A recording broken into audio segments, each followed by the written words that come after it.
بسم اللہ الرحمن الرحیم۔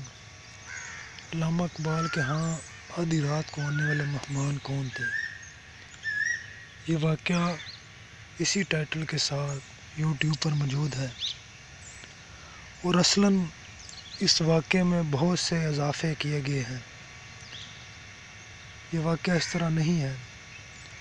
اس واقعے کے پہلے راوی یقیناً علامہ اقبال کے خادم علی بخش ہیں، اور انہوں نے یہ واقعہ جس طرح ان کے بیٹے ڈاکٹر جوید اقبال سے بیان کیا، انہوں نے اس واقعے کو علامہ اقبال کی سوانح زندہ رود میں نقل کیا ہے۔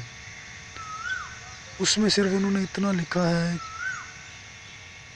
کہ ایک رات کو علامہ اپنے کمرے میں گئے اور انہوں نے وہاں ایک سفید ریش بزرگ کو موجود پایا، جس کے ساتھ ان کی کافی دیر بات چیت چلتی رہی، اور وہ بزرگ علامہ اقبال رحمۃ اللہ تعالیٰ علیہ کو نصیحتیں کرتے رہے۔ وہاں کہیں بھی اس بات کا ذکر نہیں ہے کہ وہ بزرگ کون تھے اور کہاں سے تشریف لائے تھے۔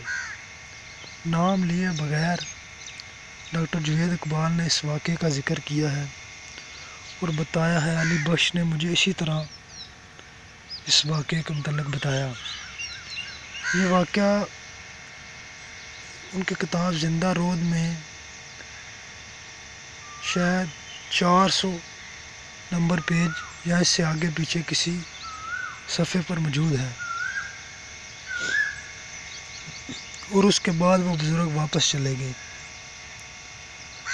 علامہ اقبال رحمۃ اللہ تعالیٰ علیہ نے علی بخش کو ان کے پیچھے دوڑایا۔